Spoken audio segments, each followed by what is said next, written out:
On Thursday, the Delaware State Fair will open its gates for the 99th time, welcoming 300,000 fairgoers to 10 days of rides, shows, competitions and feasting on pretty much anything that can fit in a fryer.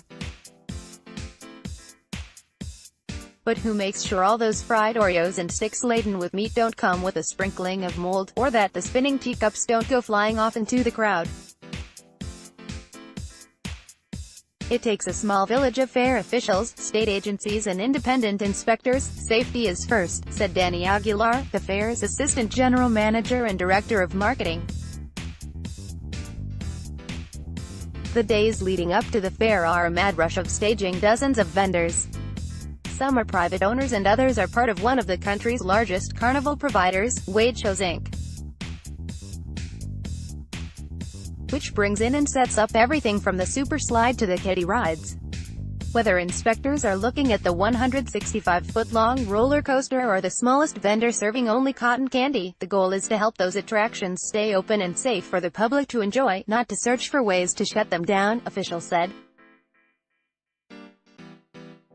The 99th annual Delaware State Fair boasts 88 food vendors serving everything from the usual hot dogs and hamburgers to fried lemonade and gator nuggets. Each vendor must apply for a space and get a temporary food establishment permit from the State Division of Public Health.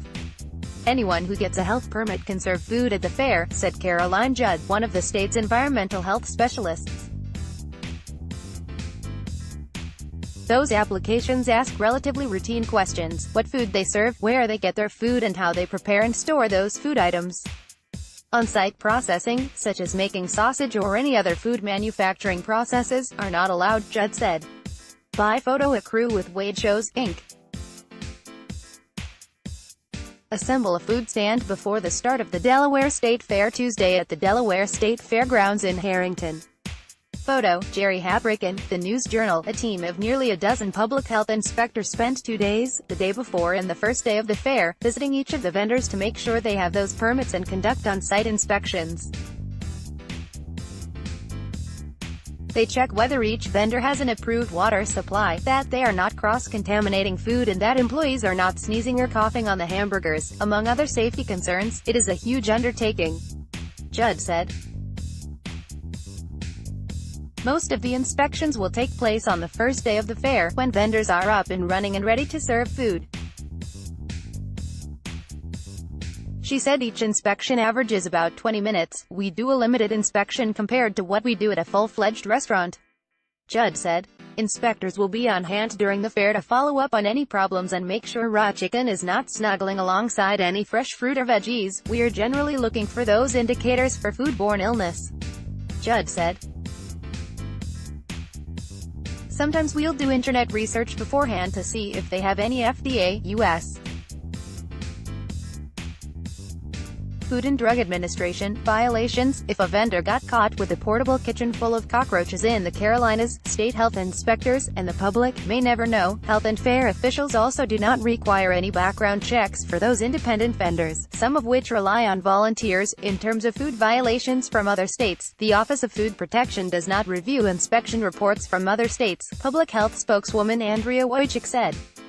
As this is a temporary event, anyone who has been inspected by our staff can operate under a temporary food establishment permit as long as all food is prepared on site. If inspectors do find something unacceptable, the vendors are given a chance to correct the problem. The agency will not issue fines for the temporary vendors. However, the 8 mobile units that have annual permits could be subject to fines and violations if serious problems are found. We like to ask questions first before we start throwing out the food, Judd said. Anyone who questions the cleanliness of a food vendor can ask to see their inspection report or they can file a complaint. In the 7 years that Judd has reviewed or overseen food safety inspections at the fair, she could only recall one mishap. That's when a vendor served undercooked chicken last year. Public health officials said they have no record of any major food illness-related outbreaks. Most are very seasoned food vendors, Judd said. They know what to expect from us and we know what to expect from them. Check back later at DelawareOnline.com for a list of the food vendor inspection reports. the rides. Unlike some other states, Delaware does not have a specific division or department that inspects carnival rides. Delaware's Office of the State Fire Marshal is the only government agency with legal authority to see whether rides at the fair or any other festival have been properly inspected. By photo crews with Wade Shows, Inc. assemble rides before the start of the Delaware State Fair Tuesday at the Delaware State Fairgrounds in Harrington. Photo, Jerry Habricken, The News Journal. Delaware Chief Deputy State Fire Marshal B. Scott Bullock makes sure each ride at the fair has been inspected at least once this year. He also makes sure the company that provides the rides works with independent inspectors and electricians to make sure roller coaster cars cannot come off their tracks. For the most part, the industry has come a long way. There have been many improvements, said Ed LaSalle, a ride inspector with the fair's independent inspectors, North Carolina-based Wagner Consulting Group, Inc. And as far as rides go, age does not mean a thing. I mean, I'm getting old, and I still work. It's how it was taken care of, how the maintenance was done. Just because a ride is 20 years old, that doesn't make it bad. The Delaware law overseeing amusement rides does not specify where or when annual inspections must be done. It only stipulates that rides must be inspected annually by a professional approved by the owner's insurer. With a stack of more than 50 inspection reports in hand, Bullock focused on the carnival area of the fair as the gates prepared to open, cross-checking each ride and report to make sure that what Wade Shows said they were setting up is what is being laid out. If the Dragon Wagon failed at a fair in another state last month, Bullock and his office may not necessarily have that information. Any problems or violations during the ride setup immediately renders that ride inoperative and will not be permitted on site for our final inspection. Assistant State Fire Marshal Michael Chiacchio said in an email. Wade Shows has provided the rides at the Delaware State Fair for the past 19 years, and in that time, Bullock and other fair officials could not recall any major incidents. By photo crews with Wade Shows, Inc. assemble rides before the start of the Delaware State Fair Tuesday at the Delaware State Fairgrounds in Harrington. Photo, Jerry Habricken, The News Journal. Owner Frank Zaitchik said there are no overarching federal regulations when it comes to ride safety, but there are trade organizations such as the International Association of Amusement Parks and Attractions and the National Association of Amusement Ride Safety Officials that certify, represent and advise companies like Wade. The latest ride incident survey report published by the International Association of Amusement Parks and Attractions in 2016 found that there were more than 1,500 ride-related injuries reported across the country in 2015. The study does not outline any reported fatalities, or divulge which companies reported injuries. Each of Wade's rides is inspected dozens of times throughout the year because it travels to shows in 12 states and each has its own safety and inspection requirements, he said. The average carnival won't be exposed to so many inspections, Zaitchik said. Now does that mean something can't happen? Obviously not, he said. As many people that we ride, in excess of 15 million people a year, we're going to have exposure and we're going to have incidents, whether it's a trip and fall or someone got a kink in their neck. By photo owner of Wade Shows, Inc. Frank Zaitchik stands for a portrait at the Delaware State Fair Tuesday in Harrington. Photo, Jerry Habricken, The News Journal. Wade Shows employs more than a dozen ride inspectors who follow ride manufacturers' checklists for safety inspections. All of Wade's employees, which include ride operators, are required to pass drug and background tests, Zaitchik said. After last year's fatal accident in Ohio State Fair, Wade's inspectors now also search for any corrosion that could pose a risk, Zaitchik said. An investigation found that a corroded support beam on the swinging fireball ride at that fair caused a catastrophic failure that killed an 18-year-old man and injured 7 others.